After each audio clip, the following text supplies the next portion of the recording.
Studentui atėjusį į studentų atstovybę grąžinti LSP, duokite jam užpildyti grąžintų LSP registracijos formą.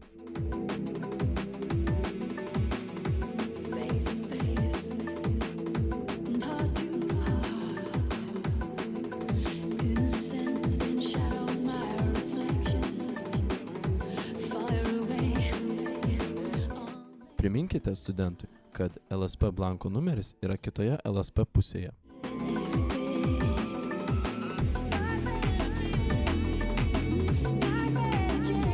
Nepamirškite, kad pliusus registracijos formoje deda tik LSP koordinatorius.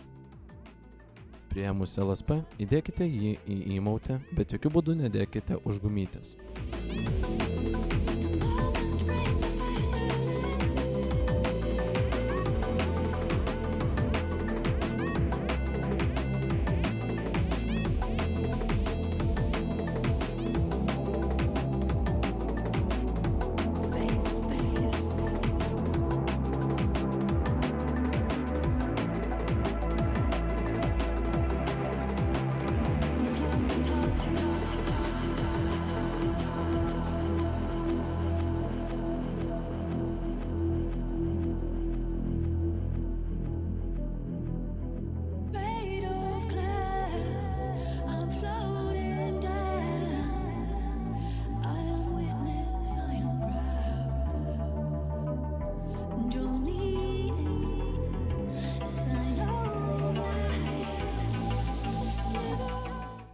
Studentui atėjus į studentų atstovybę, išsiaiškinkite situaciją apie LSP praradimą, ar jis buvo pamestas ar pavogtas.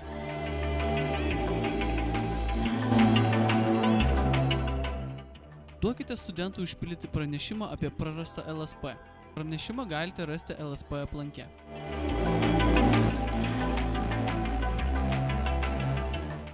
Jeigu LSP buvo pavogtas, prie pranešimo prisegkite policijos pažymą.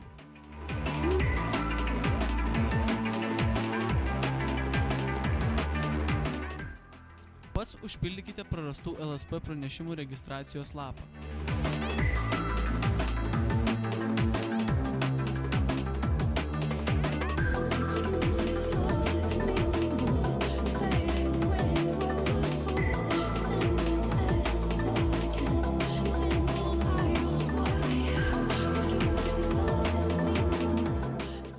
Užrašykite pranešimo numerį viršutinėme dešiniame pranešimo kampe. Nepamirškite, kad pliusus registracijos lape deda tik LSP koordinatorius. Jeigu studentas pametė LSP ir nutraukė arba baigė studijas, dar reikia pristatyti 130 litų baudos sumokėjimo faktą įrodantį banko kvitą. Rekvizitai yra LSP aplanke.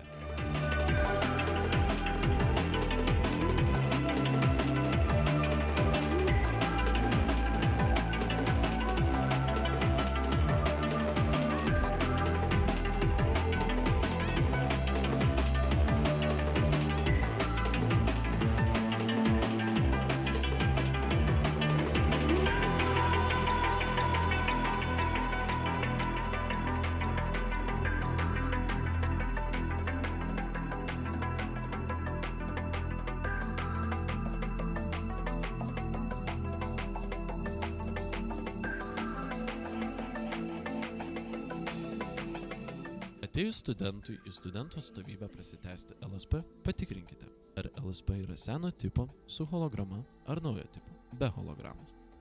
Jei LSP seno tipo, lsp.lt puslapyje studentas turi pasirinkti funkciją pratęsti LSP galiojimą. Atvykęs į banko padalinį ir susimokėjęs už LSP pratęsimą, studentas gaus pažymėjimo galiojimo hologramą. Jei LSP naujo tipo, lsp.lt puslapyje studentas turi užsisakyti naują LSP, o senąjį LSP turi grąžinti.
Atėjus studentui į studentų atstovybę su klausimu apie LSP gamybą, nukreipkite jį į lsp.lt puslapį. lsp.lt puslapyje studentas turi užsiregistruoti, o užsiregistravęs laukti, kol universiteto padalinys patvirtins, kad studentas mokosi tame padalinyje. Kai studentas yra patvirtintas, lsp.lt puslapyje jau galima užsisakyti LSP.